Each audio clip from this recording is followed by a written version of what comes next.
Andrea. Let's bring in Andrea from Salt Lake City. What are we going to do about the Boston parade, Andrea? I actually want to get something out of the way. I don't really identify as Andrea from Salt Lake City anymore. I identify as the lady who calls in and says that Tess says hello. So, okay. But how do I say that? How am I going to say that? I don't know. It's wordy, and that's going to be your problem. But anyway, Boston. I don't understand these disparate groups that want to get in on that. I mean, maybe you're a veteran who is against war and wants peace. Fantastic. What does that have to do with Irish heritage? I'm kind of confused by that. We had a similar problem in Idaho some years ago. They had a pioneer parade, and the gay community wanted to have a float, and it's like, what does that have to do with pioneers? It's like the 1800s.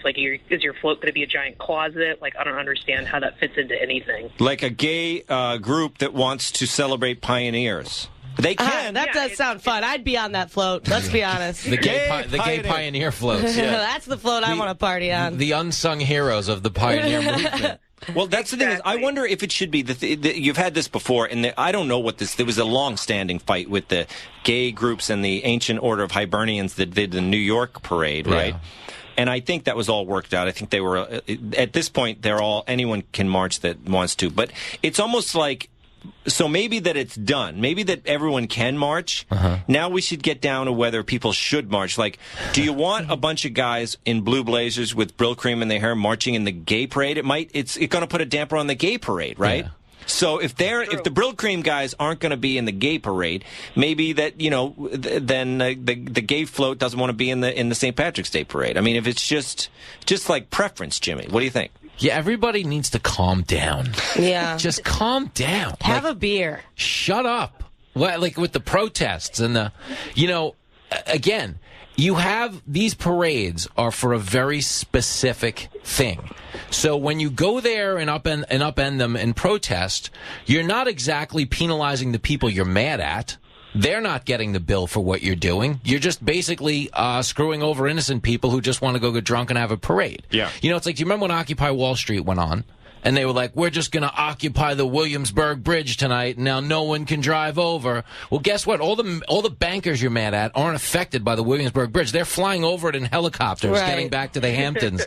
Being like, gee, I wonder what's going on the Willie B tonight. Never been a banker on the Williamsburg Bridge ever. It's a bunch of people on bikes trying to get back to Brooklyn, right? Yeah, that's all it is. So it's like you're not even getting to the people that that you're trying to stop or make a statement against. You're just inconveniencing other people, pissing people off. Again, it's more about you, and it's more about your brand. I did go to a Ron Paul rally in college, though. You did? Sure did. Well, it's a great way to meet. It's just you and Ron, like-minded people, isn't it?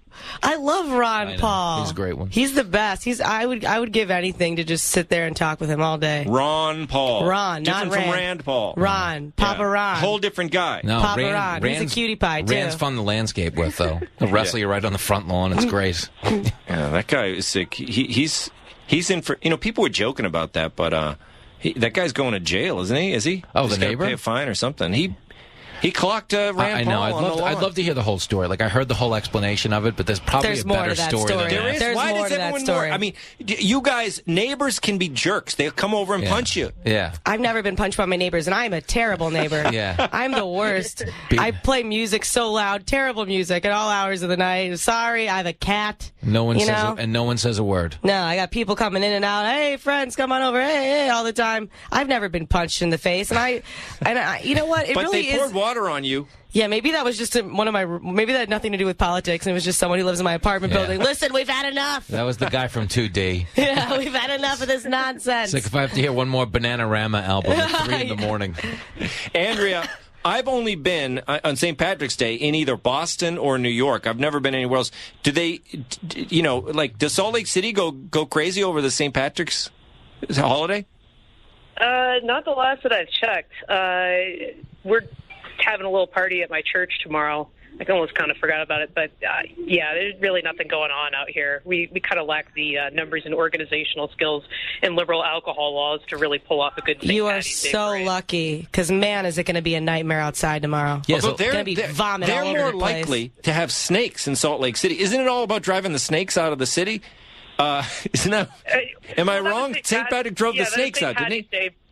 Yeah, well, yeah, I mean, that's the rumor anyway. But, yeah, I don't think that we're really going to have to worry about snakes at this time of year with the snow and everything. They're pretty non-mobile. Not an issue.